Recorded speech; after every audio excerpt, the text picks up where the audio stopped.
I'm gonna teach you how to use Real Madrid in FIFA 21 with my personal custom tactics, the 3-5-2 formation. These tactics can be used to play in Division 1 online season. And now let's just get started. Okay, so now I'm gonna explain about the tactics, and these are the players that I'm going to use. And if you don't like the players that I'm currently using, for example, if you don't like Vinicius Jr., if you want to switch him up with Eden Hazard, is fun as well. The tactics and strategies are still going to be the same, so you don't need to worry about changing the players at all. But for these tactics, I will personally just use Vinicius Jr. because yeah, he got the speed. This formation and tactics is very nice to use, especially for beginners, because you got all these qualities players, and especially get Benzema and Vinicius Jr. Benzema, who is the goal scorer, and Vinicius, who got the speed and the dribbling skill. So maybe if you are a beginner, this is gonna be a good video for you. Okay, now let's just get started. For the formation, it's gonna be 3-1-4-2, just the same as 3-5-2 basically. So yeah, for the tactics, it's gonna be press after possession loss with 5 bars, depth 7 bars. If you wanna play it on balance, it's fine as well, or pressure heavy touch, is up to you. The defense settings depends on who are you facing, who is the opponent, what is your opponent's playing style. If you want to play the defense in the most balanced way possible, I recommend you to play balanced 5 bars like this. These kinds of settings will help you to play against any kinds of opponents, especially skillers who tend to play a lot of skill modes. But if maybe you are facing against an opponent who tend to play a lot of possession, or maybe the opponents who have the same level as you or maybe weaker than you, you can play 7 bars, 5 bars, and then you can play press after possession loss. It basically just depends on your opponent. Okay, you have to be flexible in deciding the defensive setting. And now that's it for the defense settings. And now let's go to the offense. Offensive style balanced with 5 bars, place in box 5 bars, with and place in box 5 bars, because that's the most balanced one. For the offensive style balance, because Real Madrid can play all kinds of offensive style. They can play long ball, fast build up possession. They can do everything because they already got the best players in the world basically. So yeah, it's much better to play them on balance. That's it. But maybe if you are facing against a very strong opponent, you can play possession, because I really recommend that, especially when you are playing against a skiller. So possession is also one of the best options for you. But for the sake of this video, I'm just going to put it on balance. For the corners, 1, 2, 3. For the free kicks, 1, 2, 3. It's up to you. Okay, and now let's go to the instructions. For the keeper, it should become 4 crosses. For the center backs, 3 of them are going to be all default. Okay, no changes like this. Okay, so the center backs, the way you're going to play the center backs is that you're going to have the left center back and the right center back going high out to play as a temporary midfielder. Okay, both of them like this, to build up the attack slowly, especially when you are playing possession. So most formation that play 3 center backs tend to play that way, having 2 center backs on the left side and the right side going out like this to play as the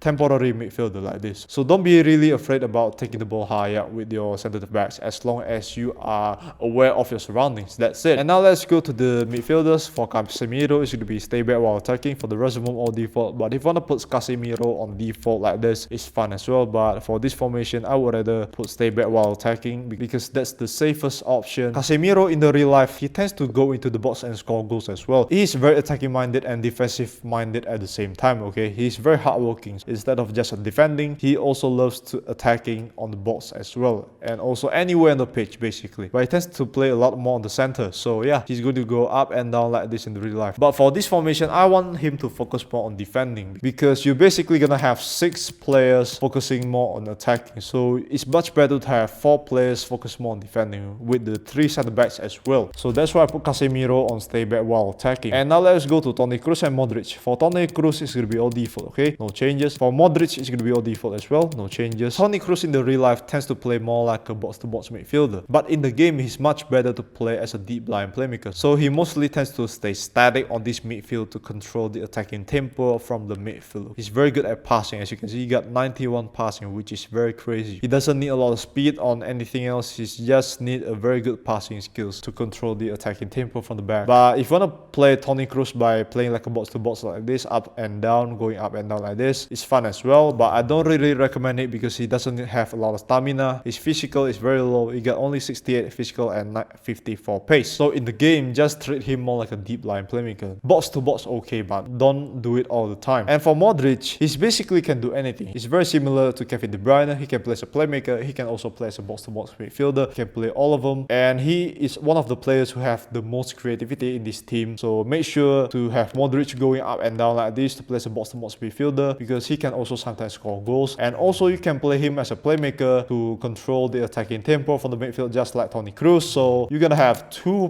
puppet master, which are Toni Kroos and Luka Modric. That's how you're gonna play both of them. So basically Modric can do anything, like Kevin De Bruyne. And now let's go to the wing backs. For the wing backs, it's gonna be comeback on defense, and for the rest of them all default. The same goes to Carvajal as well, comeback on defense, and for the rest of them all default. Mendy and Carvajal are going to be playing more like attacking wing backs. They are going to be playing very attacking minded, so they are going to go into the final third most of the time. But when they are losing the ball, it's much better to have the wing backs to go back to help defending the defensive third. That's why I put the instructions on comeback on defense. I don't want to put any other instructions on the chance creation, support runs, and etc. because you're gonna make the team's movement a lot more stiff if you put too much instruction, which I don't like them. I saw a lot of people put too much instructions on their tactical settings, and I don't like them. Most pro players don't even like them at all, actually. So it's much better to put comeback on defense only. That's the best one on comeback on defense. And now let's go to the strikers. For Benzema, it's gonna be all default, okay? For Vinicius Junior, it's gonna be obviously get behind, and for the rest of them, all default. The reason why I put Benzema all default because I want Benzema to play more like an all-round striker, okay? Because he basically can do anything. He can play as a target man, as a false nine, as a poacher. He can do all of it, but he mostly tends to play more like a poacher nowadays because Real Madrid lost Cristiano Ronaldo. So Benzema is going to be the one who focus more on scoring goals. So make sure to play Benzema similar to Lewandowski, to play him like a false nine and also a poacher at the same time. So that's how you're gonna play Benzema. And for Vinicius Junior, obviously it's all about running around the pitch. He only got the speed and the dribbling skills, so make sure to utilize his dribbling skills as much as possible, especially when you are counter-attacking. So make sure to utilize his speed as well. So that's why I put Vinicius Junior on getting behind and Benzema on all default like this. Thank you so much for watching. I really appreciate it. If you find this video helpful, please leave a like and subscribe to my channel to see more videos about Real Madrid or maybe other videos as well. Your likes and your subscribes will help me a lot in growing up my channel to 1000 subscribers because that's my current target actually. And then I guess I'll see you guys in the next videos. Slanty Alien or Celine signing out. Bye. Peace.